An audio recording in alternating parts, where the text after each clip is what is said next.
আজকে আপনাদেরকে বানিয়ে দেখাবো আমের আচার। এখানে আমি 5 কেজির মতো আম এরকম টুকরো করে কেটে নিয়েছি।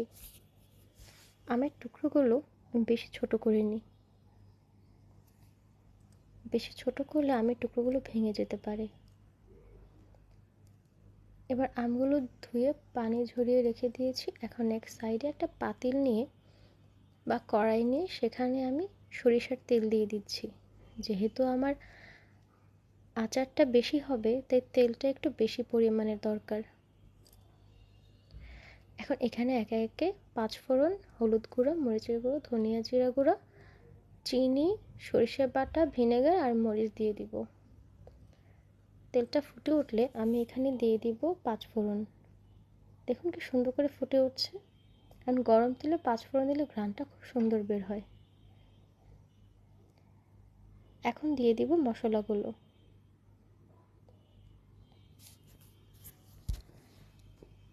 আমার আচারটা বেশি তাই মশলাটা আমি একটু বেশি নিয়েছি। মশলাটা খুব ভালো করে রান্না করতে হবে, মশলার কাঁচা গন্ধটা যাওয়া পর্যন্ত। মশলার কাঁচা গন্ধটা চলে গেলে এখন দিয়ে দিব আমের টুকরোগুলো। এই কাজটা একটু সাবধানেই করতে হবে। তেলে আমের টুকরোগুলো দেওয়ার সময় সাবধানতা অবলম্বন না করলে বড় কোনো দুর্ঘটনা ঘটে যেতে পারে। তাই আমি খুব সাবধানে আমের টুকরোগুলো দিয়ে দিচ্ছি।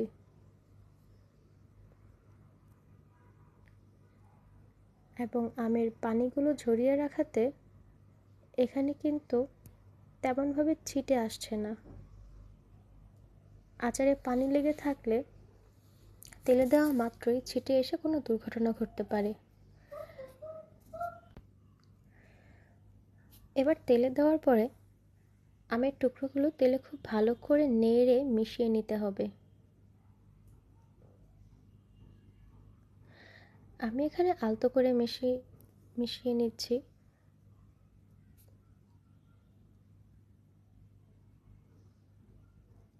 আলতো করে মিশিয়ে নেওয়ার পরে আমি এই পর্যায়ে দিয়ে দিব চিনি। টক আচারে একটু মিষ্টি ভাব আসলে আচারটা খেতে খুবই ভালো লাগে।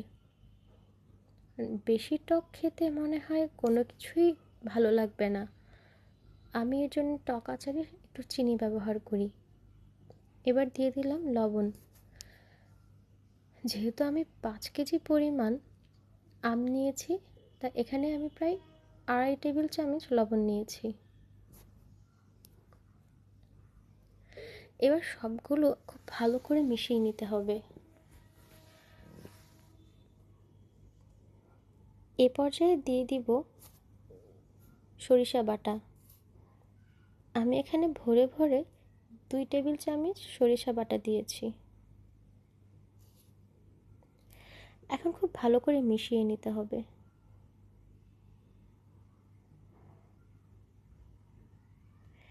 এবার দিয়ে দিব 1 কাপ পরিমাণ ভিনেগার। এই ভিনেগারটা আচারটাকে অনেক দিন পর্যন্ত ভালো রাখতে সাহায্য করে। এই ভিনেগার দেওয়ার কারণে আচারটা আপনি ফ্রিজে না রেখেও অনেক দিন বাইরে রেখে খেতে পারবেন।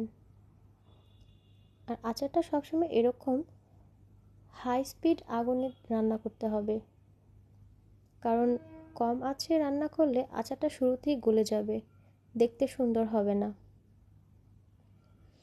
দেখুন কি সুন্দর টকটকে একটা কালার এসেছে। একটু তেল বেশি হওয়ার কারণে আচারটা একদম চকচক করছে। এ পর্যায়ে খুব ভালো করে নেড়ে নিতে হবে। আমি একটু টেস্ট করেছিলাম, আমার আচারের ঝালটা কম হয়েছিল, তাই আমি আবারও একটু মরিচের গুঁড়ো দিয়ে দিলাম।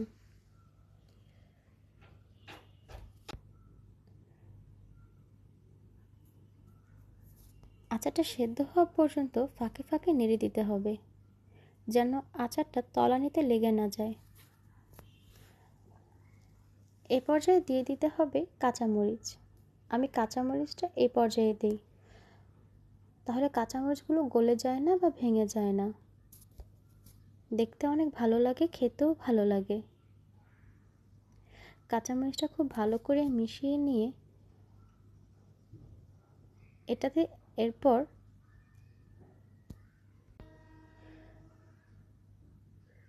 আমি দিয়ে দিব রসুন। এই যে দেখুন, আমি কিন্তু রসুনগুলোকে এরকম আস্ত রেখেছি। আমি এখানে বড় বড় বেশ কয়েকটা রসুন দিয়েছি। রসুনগুলো আগে দিলে কিন্তু আমের মতোই গলে যেত। এটা এই পর্যায়ে দিতে হবে যেন রসুনগুলো গলে না যায়। এই রসুনগুলো কিন্তু আচার থেকে তুলে তুলে খেতে খুব মজা লাগে, আর এক্সট্রা করে রসুনের আচারও বানাতে হয় না, টেস্টটা খুব ভালো আসে। এই পর্যায়ে খুব ভালো করে নেড়ে আচারটাকে মিশিয়ে দিলাম রসুন আর মরিচের সাথে। এখন আমি দিয়ে দিব ধনিয়া গুঁড়া, জিরা গুঁড়া আর শুকনা মরিচ গুঁড়া। এগুলো আমি হালকা করে টেলে নিয়েছিলাম, তারপর গুঁড়ো করে নিয়েছি।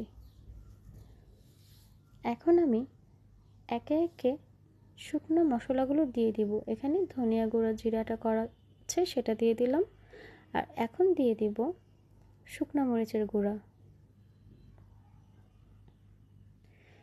কি যে সুন্দর একটা ঘ্রাণ বেরোচ্ছে, পুরোটা বাড়ি আচারের ঘ্রাণে ম ম করছে। শুকনো মরিচের গুঁড়োটা আধা ভাঙা করে নিতে হবে, খুব বেশি গুঁড়ো করলে এটার টেস্ট আসবে না। এখন আবার খুব ভালো করে মিশিয়ে নিব।